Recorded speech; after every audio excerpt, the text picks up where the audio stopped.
are pretty much there. Paul, I don't know whether you're going to share your screen at this stage so we can see the introductory slides, please. While Paul is just getting and pop it into presentation in slideshow mode as well, that's fantastic. While Paul is just doing that, just a sort of a GDPR note to say we are recording today's webinar. We will be sharing the recording with those of you that are here and attending. We'll also be sharing it with those people that registered for the webinar but couldn't quite make it. And indeed, we'll be sharing it on our YouTube channel as well. So if you lose the link, you can always go back to Quill's YouTube channel and have another look at it later. And of course, other people will be able to see it there as well. So today is the second of the webinars in our series this week that Quill are organising around what's new. Some of you may have been with us yesterday where we looked at My Quill, the new iteration of our software platform. And tomorrow we have a webinar around bundle docs. So if you're needing to produce court bundles and are familiar with using online tools like Quill Forms, which we'll talk about in a moment, then that's one not to miss. And if you're concerned about cash flow and keen to get either money in quickly from your clients or keep overdrafts under control or whatever, then you ought to pop along on Thursday to look at our legal payments webinar. But today is all about forms. Now, you know, I sometimes think when I look at our dear old government and civil service, that there's not a lot of difference in the pace of change between that of evolution, going back to, if you like, the dinosaur era, than there is between our government. But there are changes afoot, and one of those changes is the phasing out of the facility to be able to upload your good old AP1 as a PDF, and that phase out is going to happen during the course of this month and will be gone by the end of the month. So you do need a new way of populating your AP1s and submitting them accordingly, and that is the core theme of today's webinar. Next slide, please, Paul, if you wouldn't mind, please. Now, before we, thank you, just hold up there, thank you. So before we get into the gory detail of that, just a word about housekeeping. Obviously, I talked about the recording of today's webinar, but of course, if you do want to pop a question to us, you're all on mute at the moment, but there is the usual chat facility, which I'm sure you're all used to. Pop in a question, and I've got colleagues online in the back room, so to speak, which will keep an eye on any chat questions if Paul and I are busy presenting, and we will pick those questions up either along the way or at the end, depending on time. Just pop on to the next slide, Paul, please. So just a word or two about Quill. We are probably the largest independently owned business in the legal software supply sector these days. We have got something just over 800 law firms using Quill's practice management software, account software. We also provide a number of outsourced services, including outsourced cashiering, payroll, typing, and of course integrate with a number of partners, including Formevo, who supply our Quill Forms solution. And Paul will be sharing more about that in a moment. Just pop on to the next slide, Paul.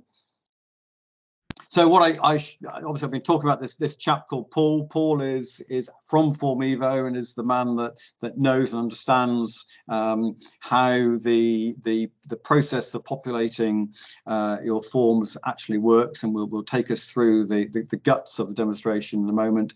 And for those that don't know me, I am Julian Bryan, chairman at Quill.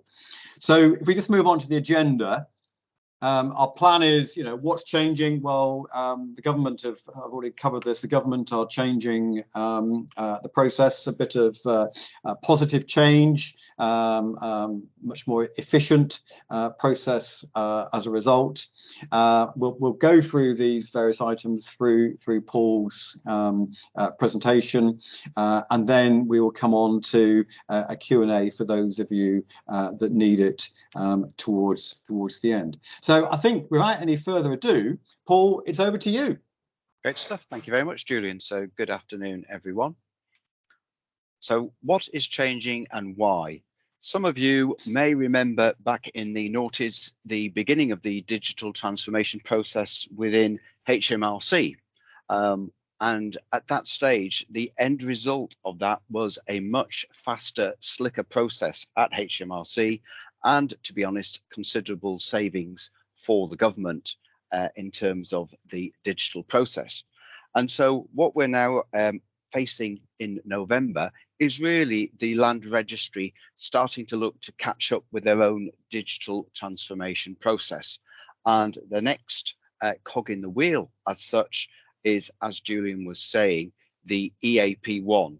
So in terms of where we're at, by the end of the month, as Julian was saying, you will no longer be able to upload the AP1 as a PDF. The data must be entered digitally. Now, obviously, there are the government portals that you can submit from. So you may think, well, why don't I just move to that? And hopefully today we'll explain the benefits of being able to access Quill forms to be able to submit digital forms. So here's a look at the process, and a couple of things that I really wanted to point out here. The first is that with Quill forms, you have the ability to take data from the Quill case management system, and that can be used to auto-populate multiple forms. So we're not just talking about the AP1 and SDLT, we're talking a complete full service library where integration can be put in place. But I would also point out that another route that you have access to is to consider your search provider. And we have a number of search providers where the data can be taken from the search information and AML data, and that can be used to auto-populate the SDLT and indeed the Welsh LTT. And if you get very slick at it, you can potentially auto-populate around about 50% of your SDLT and your LTT. Now, the name of the game in terms of how we are supporting clients is the aim is very much to provide as much auto-population, i.e. time-saving capability within the process as we can, and secondly, to minimize the opportunity for requisitions. So that is really the two drivers that we're looking at in this particular process. So what I'm now going to do is come out of the presentation and talk a little bit more about Quill forms and digital submissions. So the first thing is I've come into the Quill forms application, and what I wanted to show you here is once I'm into a particular matter, so in this case, Dr. Tester forms, what I can see if I click on this particular icon are the forms that I've already started to draft, and I've got access to them over here. You can see view form. Equally, we can save these forms directly into the Quill case management system. If I wanted to start a form from new, then you would go to your matter file, come to this particular icon, and you can see here access to the full forms library. Equally, in terms of SDLTs and LTTs, you have a direct link here. So you've got integration which speeds the process up, as well as minimizing the opportunity for errors. So where I'm going to start, even though the focus of today is around the EAP1, I want to take it a step backwards to show you the benefits and why we think you should consider the Quill forms route. So I'm here in the SDLT application. Now, the first thing to mention about the SDLT application is, as well as the ability to submit my SDLTs, if I had a Welsh property, I can also submit to the Welsh Revenue Authority from this particular application. I can go to Add Forms, and here I can add in information such as my matter reference, and then I'm asked about the date here, and this is to do with determining, is this an English or a Welsh transaction? If I select a Welsh local authority, then we will have an LTT, but in this case, I'm going to select an English authority. So I've opened the form up, and what you can see here is very much a familiar looking set of tabs as per the form itself. A couple of things to point out here. As I start to work my way through the form, this is actually a workflow.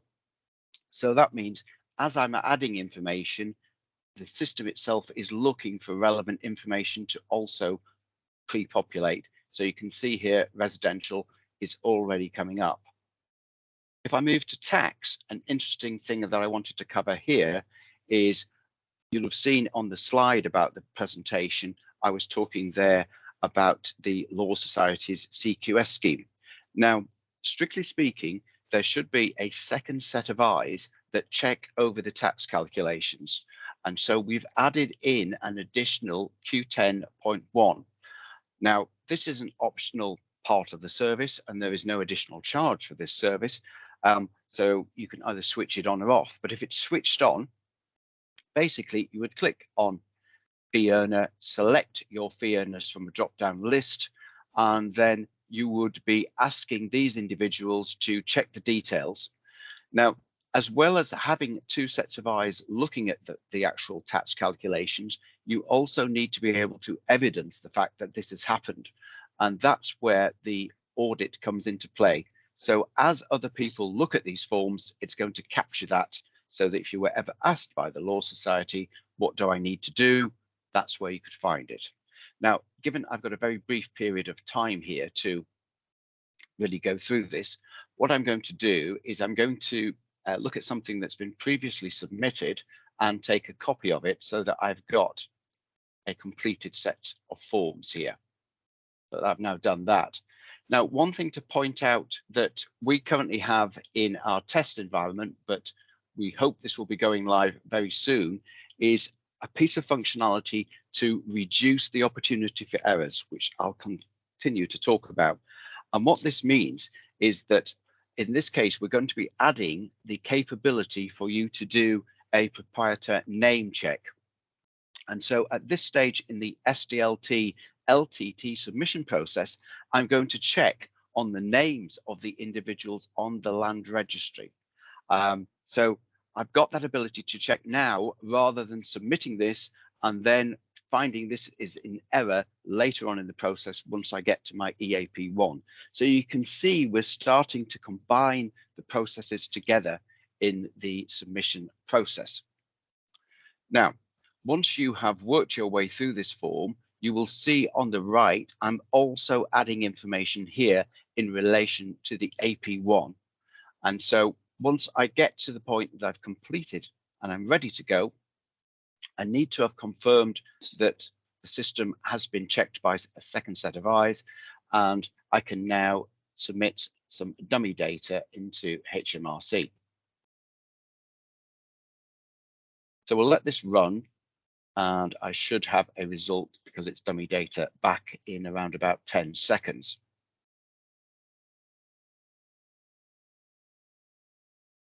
And there we go. We have successfully submitted. And in this dummy data situation, we now have available to us our SDLT5. We also have our completed form, and we have a cashier's chitty. Just quickly to mention that, because that's something you won't have seen.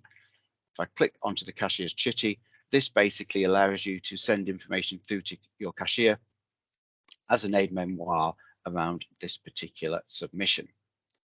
Now we turn to our EAP1, and hopefully you can see here what we're now going to do. We're going to auto-complete 94% of our EAP1 from the data that we've used within the SDLT submission process. And it's very easy now to move from our HMRC portal across to HMLR. So just give that a second.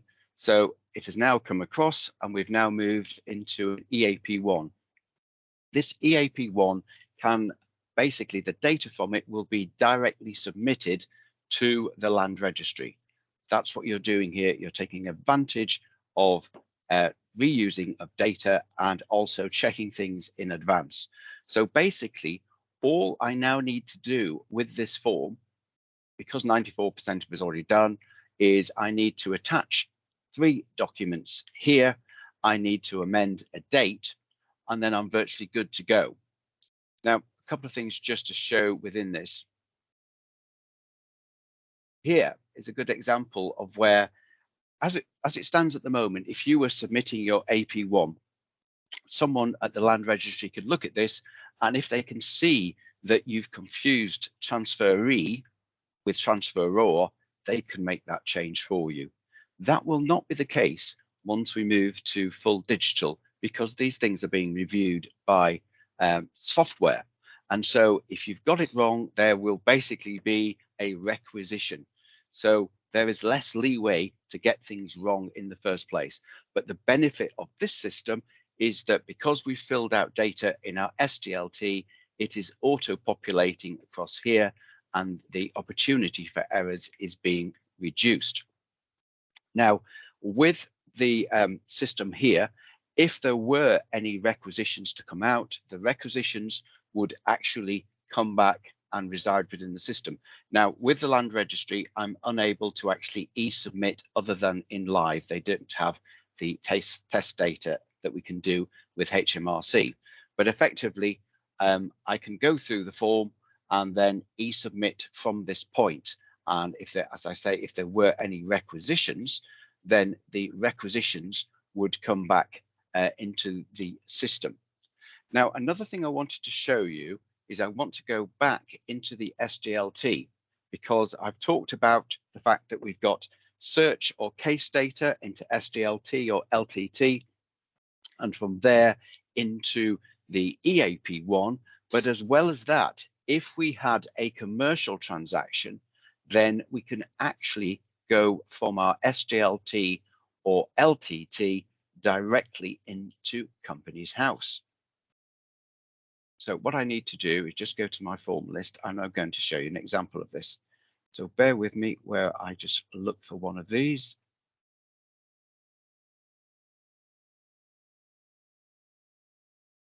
Here we go. So with this particular submission, you can see here an MRO1. So as well as an EAP1, as well as an SDLT, we are reusing data to populate the MRO1. And here's a couple of interesting things just to show you some of the differences between electronic forms and digital forms. So this is a good example of engagement with an agency pre-submission. 2 examples to show you. The first is I've added the company number here, and I can now engage with Companies House, and I can do a charges checker. So very useful information to review prior to the submission of your MRO1. We also deal with the tricky issue of the submission using the word limited.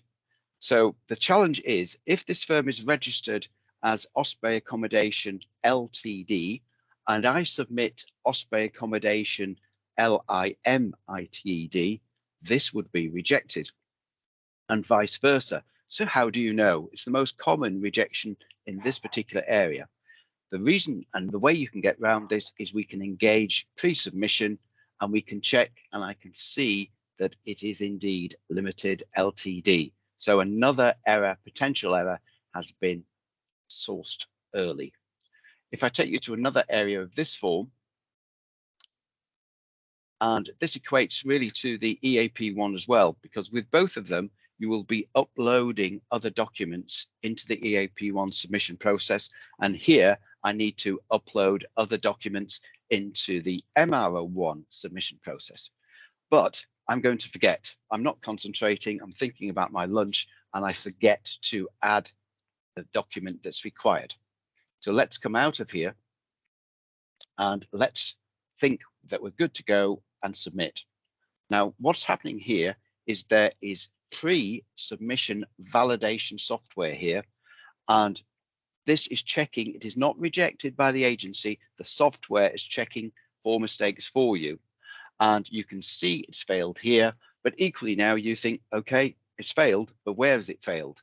And that's the other great thing about it. You can see here where there are issues with this particular form, and if I click onto them, I can make the particular changes that I need to make. In this case, it's a date, and then I'm good to go.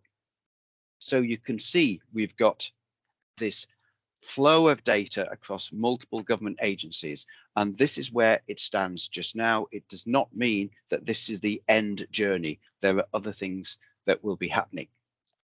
So what I'm going to do is come out of this now, save that, and I'm going to go back to the presentation.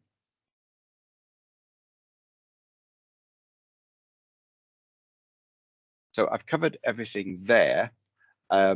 Possible next steps. Now, my colleague who's actually on the call, and if he wants to join in, he can feel free from now on, is actually a member of a number of committees at the Land Registry. So we do get some insights, and we're allowed to share some of them with clients. So a couple of things that I wanted to mention is you may have heard of the qualified e-signature. Now, at the moment, e-signature is either basic, which means click on a link to sign a form and the form is available to be signed, or a document, or you have advanced. Advanced means there is an additional stage, which is the use of two-factor authentication. A code is sent to the mobile that needs to be inputted, and then you can see the document that you want to e-sign. So that's where we stand, but where we're heading very much is the qualified e-signature. With the qualified e-signature, you will very much have the ability to self-ID as part of the process, and that way it reduces the need for this additional two-factor authentication to be added. It also opens up what is probably the next phase in the Land Registry digital transformation process, which will be the TR1. And where we see this moving is that moving into next year, once qualified is available, then we're probably looking at the removal of the requirement for witnesses on a number of forms, with the TR1 being at the top of that. So those are a couple of things that are potentially going to be happening. If my colleague Archie Courage is here, this is a time for him to step in if there's anything else he wants to say at this particular point. Thank you, Paul. Good afternoon, everybody. Really just to add that the digital transformation process with the Land Registry has been mandated for the end of November because of the slightly lackluster uptake by the busy law in general on such things like the digital processing of AP1s and other aspects. So the Land Reg has decided to sort of use a bit of force to encourage everybody to meet that objective. There has been a soft touch for many years around AP1s. That is turning into a hard touch. Don't be fooled into thinking that a PDF is the same thing as a digital AP1. It is not.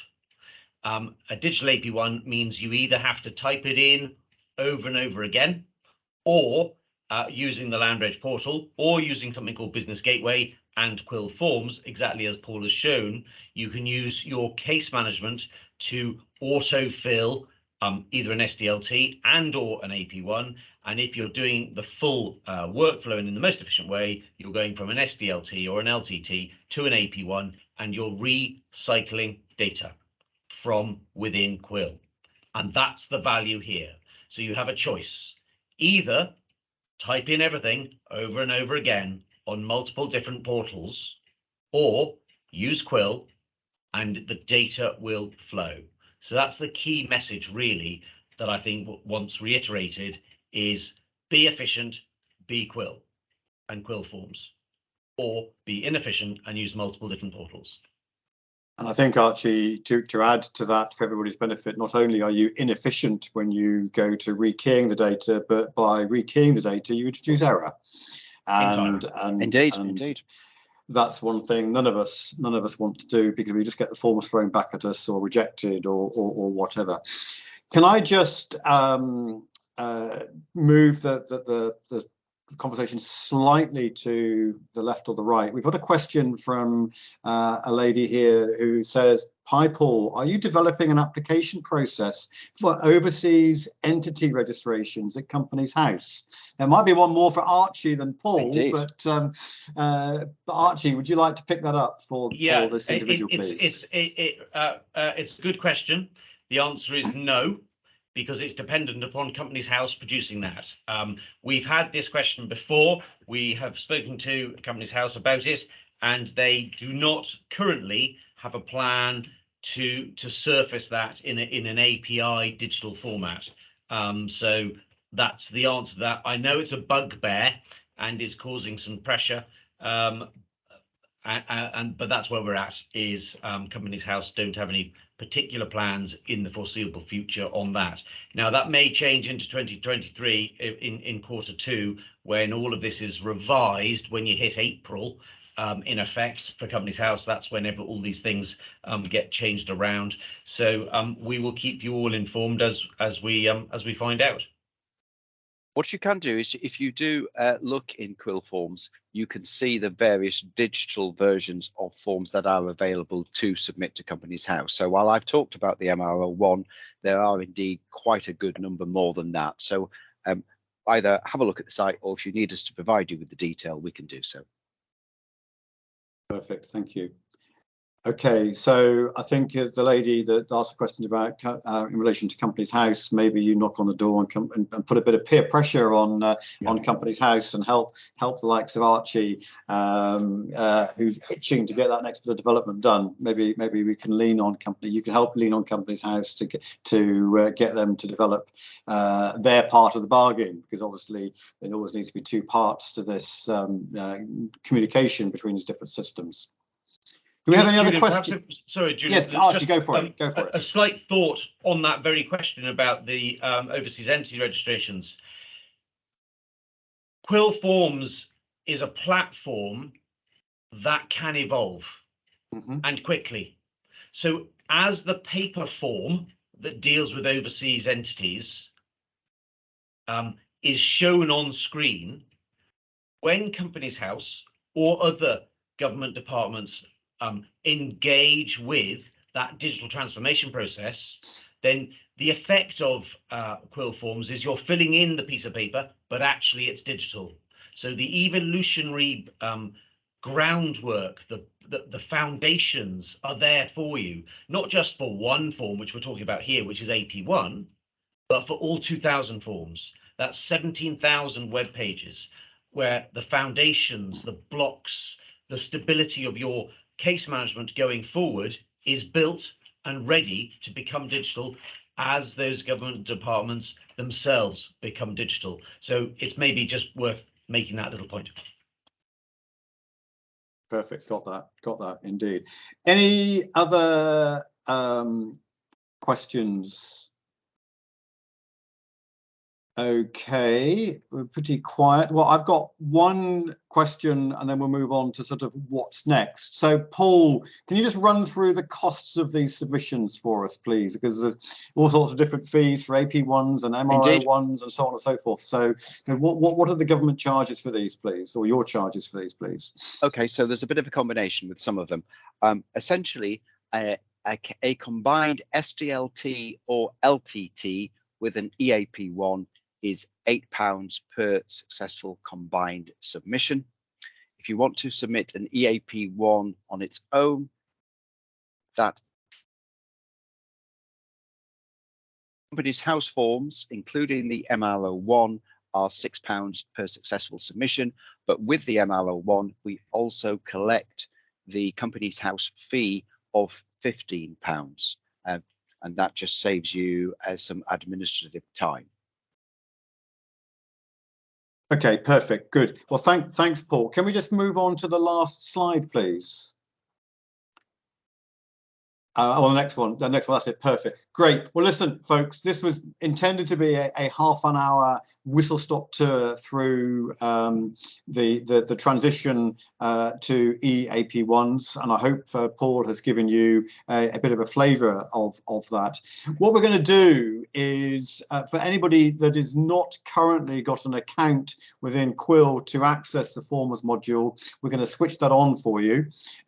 So that will be available for you to start to work with. If you need any training or help, we can do that. Oh, someone's just asked a question, and I thought it was just me. I didn't also catch the fee for the EAP1 admin fee. I thought it was my sound that went, but I might have been for everybody. Could you just repeat that bit, please, Paul? So the EAP1 submission charge was £6. £6. Okay, perfect. Thank you. So yes, so we're going to turn Forms Access on for everybody here for a trial run, and do have a go at it. And if you get stuck or whatever, then we can give you some support and guidance through that system. We are going to send out a recording of today's webinar following this, but if you do have any further questions in relation to the EAP1 or any form that the Formivo interface provides, do get in touch with us either by phone, the number's on the screen, or simply sales@quill.co.uk. So half hour, quick whiz through. Thanks for coming, and we'll see you, all being well, later in the week. Tomorrow it's bundle docs, and Thursday it's digital payments. Cheerio, folks.